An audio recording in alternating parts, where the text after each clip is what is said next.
नमस्कार, मैं हूं खेमराज दुबे। स्वागत है आपका एमपी तक पर। विजयपुर विधानसभा में उपचुनाव के अब परिणाम आ चुके हैं। उपचुनाव में मुख्य मुकाबला भाजपा प्रत्याशी रामनिवास रावत, जो कैबिनेट के मंत्री भी थे, उनका मुख्य मुकाबला कांग्रेस के मुकेश मल्होत्रा से था। इस चुनाव को मुकेश मल्होत्रा ने जीत लिया है। भाजपा को बड़ा झटका लगा है।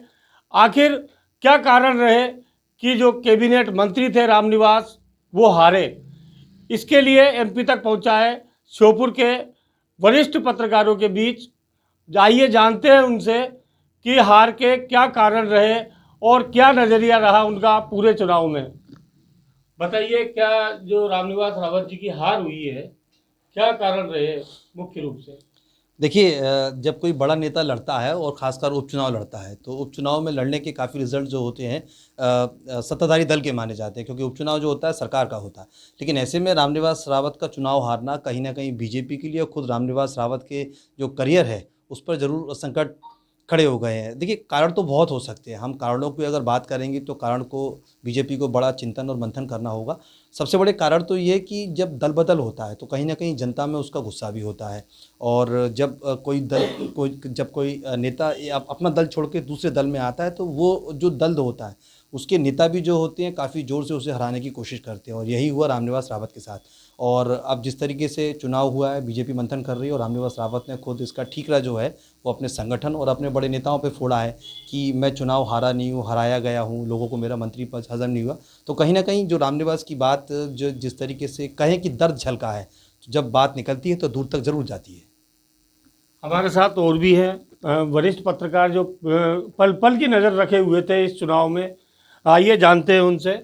बताइए, क्या मूल कारण, असल कारण क्या रहे कि कैबिनेट मंत्री को हार का मुंह देखना पड़ा और चर्चित हो रहा है ये पूरी तरह से? अब विजयपुर में पहली बार उपचुनाव हुआ है और यहाँ अभी तक हमने पिछले 3-4 चुनाव देखे हैं तो त्रिकोणीय मुकाबला ज़्यादातर रहा है, तो उसके कारण आमने सामने की टक्कर कम रही है। इस बार आप देखें कि सीधा आमने सामने की टक्कर रही है उपचुनाव में। इसका सबसे बड़ा कारण ये है कि बहुजन समाज पार्टी का उपचुनाव में मैदान में ना होना है। तो जो बहुजन समाज पार्टी का मूल वोट बैंक था वो कहीं ना कहीं कांग्रेस की ओर मूव किया है। इस वजह से सीधा मुकाबला। और आपने देखा होगा पहली बार इस उपचुनाव में किसी भी प्रत्याशी को, यानी निर्वाचित प्रत्याशी को 50% से ज़्यादा वोट मिले हैं। इसका कारण ये कि ये आमने सामने का सीधा मुकाबला था और बसपा के ना होने से। दूसरे कारण अभी जैसे चिंतन करेगी भारतीय जनता पार्टी तो कई कारण सामने आएंगे, लेकिन एक के कारण भाजपा की भीतरघात भी मानी जा रही है। दूसरा, कांग्रेस में पूरी एकजुटता से लड़ी है। हालांकि बीजेपी भी ने सत्ता और संगठन पूरा जोर लगाया, लेकिन कांग्रेस पूरी एकजुटता से लड़ी और जो कांग्रेस ने आदिवासी कार्ड खेला है वो कहीं ना कहीं उसका फ़ायदा मिला है। हमारे साथ और भी इलेक्ट्रॉनिक मीडिया के पत्रकार हैं जिन्होंने पूरी तरह से नज़र रखी इस चुनाव में, परिणाम तक वो वहाँ पर मौजूद रहे। क्या मानना है उनका, यह हार क्या मायने रखती है? देखिए, हार तो सीधे सीधे एक मायने रखती है, क्योंकि लोगों का कहना था कि ये रामनिवास का आखिरी चुनाव है। जीत के साथ कैबिनेट बैठक के बाद फिर और भी कोई ऐसा पद था जो उनको दिया जाना था, लेकिन कहीं ना कहीं उम्मीदों पे पानी फिरा है। और हार का कारण अगर बताएं तो सिर्फ ये था कि रामनिवास अभी तक जो 8 बार चुनाव लड़े हैं अपने मैनेजमेंट से लड़े थे और अपने मैनेजमेंट से जीते थे। इस बार उन्होंने भरोसा जो दल बदल के भाजपा पार्टी में आए तो कुछ पदाधिकारियों पे कर लिया, कुछ अपने विशेष लोगों पे कर लिया, जिसके कारण मैनेजमेंट सही तरह से साधा नहीं और इनको हार का सामना करना पड़ा। सबसे बड़ी बात करें कि वीरपुर में इनको एक उम्मीद थी कि बढ़त लेके चलेंगे, लीड लेके चलेंगे, लेकिन वहीं वीरपुर से उनको बढ़त नहीं मिली, जिसके कारण वो हार हुई। हार वैसे तो माना जाए तो मुकेश मल्होत्रा के साथ पूरा संगठन कांग्रेस का लगा हुआ था और साथ में और भी ऐसे नेता थे जो वीरपुर, विजयपुर, करहाल में लगातार प्रचार प्रसार में लगे थे। लेकिन रामनिवास रावत के लिए एक चिंतन ये था कि मुख्यमंत्री लगातार विजयपुर में ही डेरा डाले हुए थे और साथ में और भी जो नेता थे वो सिर्फ विजयपुर और आसपास के क्षेत्रों को कवर कर रहे थे, ना वो करहल कवर कर पाए और ना वीरपुर कवर कर पाए, जिसके कारण हार का सामना करना पड़ा रामनिवास रावत को। और भी हमारे साथ ही संतोष जी हैं, पत्रकार हैं। क्या मानना है आपका, क्या मुख्य असल कारण क्या नजर आया आपको? इस बार उपचुनाव में वैसे 1,98,000 करीब के मतदाताओं अपना मत का प्रयोग किया था विजयपुर में, और अच्छा लगा। चुनाव भी अच्छा हुआ, मतदाताओं ने काफ़ी जोश शोर से इस बार मतदान किया। लेकिन इसमें कहीं ना कहीं रामनिवास जी जो चुनाव एक वन मंत्री थे, लेकिन कहीं ना कहीं उनको उनके जो आत्मविश्वास था उनमें भी और सरकार में भी जो आत्मविश्वास था वो आत्मविश्वास धरातल पर नहीं उतर पाया।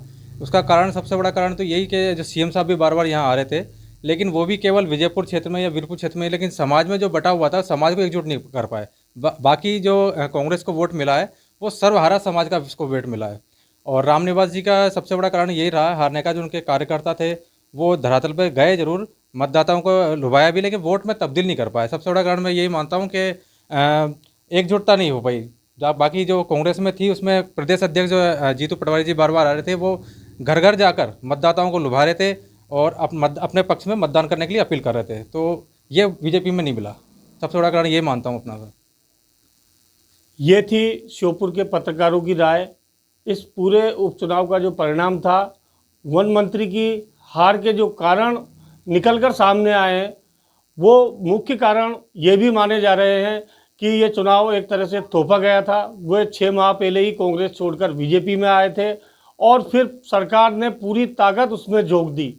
हॉट सीट का ये चुनाव था। आदिवासी वोट बैंक जो यहाँ पर था करीब 70,000 का, एक वो भी निर्णायक साबित हुआ क्योंकि आदिवासी चेहरा कांग्रेस ने मैदान में उतार दिया था। इस तरह से अभी मंथन का दौर जारी है और पूरे जो कैंपेन ये जो चला उस पर प्रश्न चिन्ह लग गए कि आखिर रामनिवास रावत की जो वन मंत्री थे उनकी हार हुई है। अभी ये चर्चा का दौर अभी थमा नहीं है, राजनीतिक गलियारों में चर्चा गर्म है। श्योपुर के पत्रकारों की जो राय निकल कर आई है वो हमने यहाँ पर देखी है। श्योपुर से खेमराज दुबे, MP तक।